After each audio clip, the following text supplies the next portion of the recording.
पोल के नतीजों ने चौंका दिया है। जी हाँ, एग्जिट पोल में 3 राज्यों में बीजेपी की लहर दिखाई दे रही है। असम, बंगाल में बीजेपी सरकार बनाने का अनुमान यहां पर देखने को एग्जिट पोल में मिल रहा है। तो तमिलनाडु में डीएमके की वापसी की उम्मीद है। केरल में 10 साल बाद यूडीएफ सरकार का अनुमान लगाया जा रहा है। तो बता दें कि एग्जिट पोल के नतीजों से बीजेपी में खुशी की लहर है। एग्जिट पोल पर टीएमसी भड़क गई है। टीएमसी का कहना है कि सब झूठ है, बीजेपी 50 से ज्यादा सीट नहीं जीतेगी। टीएमसी कह रही है 4 मई को मतगणना के बाद जो है वो नतीजे आने वाले हैं।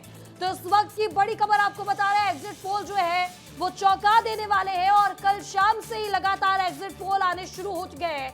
और बता दें कि एग्जिट पोल में 3 राज्यों में बीजेपी की लहर दिखाई दे रही है, बीजेपी आती हुई दिखाई दे रही है। असम, बंगाल में बीजेपी सरकार बनाने का अनुमान है। यहां तक कि बंगाल में भी एग्जिट पोल में बीजेपी आती हुई दिख रही है। तो तमिलनाडु की अगर बात की जाए तो यहाँ डीएमके की वापसी की उम्मीद नजर आ रही है। केरल में 10 साल बाद यूडीएफ सरकार का अनुमान एग्जिट पोल में लगाया गया है। वही आपको बता दें कि 5 राज्यों में चुनाव हुए और 5 राज्यों में चुनाव के लिए वोटिंग की प्रक्रिया जो है वो खत्म हो गई है और अब सिर्फ और सिर्फ रिजल्ट का इंतजार है। और आपको बता दें कि 4 मई को मतगणना के बाद जो नतीजे हैं वो 5 राज्यों के सामने आने वाले हैं। लेकिन ठीक उससे पहले आपको बता दें कि एग्जिट पोल आ चुके हैं और एग्जिट पोल जो है वो चौंकाने वाले हैं।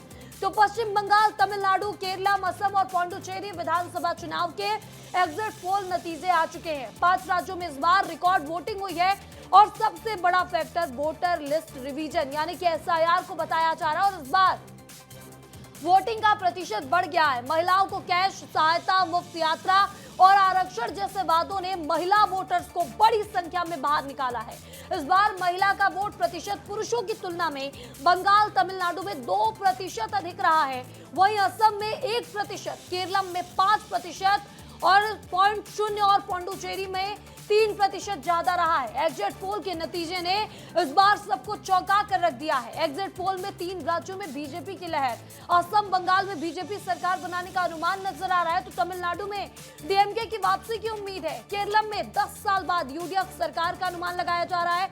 पुडुचेरी में बीजेपी आती हुई दिख रही है और एग्जिट पोल के नतीजों से बीजेपी में खुशी की लहर है। एग्जिट पोल पर भड़की टीएमसी ने कहा है कि सब कुछ झूठ है, ये सब झूठा जो अफवाह है वो फैलाई जा रही है। बीजेपी 50 सीट से ज्यादा नहीं जीत रही है, ऐसा टीएमसी का कहना है। 4 मई को मतगणना के बाद 5 राज्यों में अब रिजल्ट आने वाले हो और 4 मई को ही पता चलेगा कि आखिर इन 5 राज्यों में किसकी सरकार बनती है। इससे पहले एग्जिट पोल के नतीजों में पश्चिम बंगाल में बीजेपी की सरकार बनती दिखाई दे रही है और इस मुद्दे पर पश्चिम बंगाल के बीजेपी सांसद सौमित्र खान ने हमारे सहयोगी अमृत तिवारी से खास बातचीत की है। इस दौरान बीजेपी सांसद सौमित्र खान ने बंगाल में बीजेपी की सरकार बनाने का दावा भी कर दिया है। पश्चिम बंगाल समेत 5 राज्यों में विधानसभा चुनाव संपन्न हो चुके हैं। 4 तारीख का इंतजार है, रिजल्ट के जो है इंतजार सभी को है। हमारे साथ सौमित्र खान है, भारतीय जनता पार्टी के नेता हैं, सांसद है पश्चिम बंगाल से। हम लोग को तो 77 थे, तो हम लोग को सत्ता बनाएंगे हम लोग निश्चित रूप से। हम लोग धड़कन इतना बड़ा नहीं है क्योंकि जिसका सत्ता है उनका चिंता हो रहा है। हम लोग तो विरोधी पक्ष किया है, 70 साल से हम लोग विरोधी पक्ष थे हम लोग इस बार। लेकिन पब्लिक ने बोल दिया भाजपा का सरकार होगा। जितने सारे 60 लाख जो बाहर में था, दूसरा राज्यों में काम करने के लिए थे, वो भी सोच लिया था वोट करने के लिए 1 दिन के लिए जाएंगे लेकिन ममता को हटाएंगे। तो ये थे सौमित्र खान, सांसद भारतीय जनता पार्टी, जिनकी तरफ से ये कहना है कि भारतीय जनता पार्टी को 170 सीटें इनके मुताबिक, क्योंकि ये भी ज़मीन पर रहे थे और लगातार जो केंद्र नेतृत्व के जो है डायरेक्शन पे काम कर रहे थे, कहना है कि इतनी बीजेपी सीटें तो ज़रूर लाएगी और ये परिवर्तन की बात कर रहे हैं। कैमरा पर्सन अदनान के साथ मैं अमृत तिवारी, विस्तार न्यूज़, दिल्ली।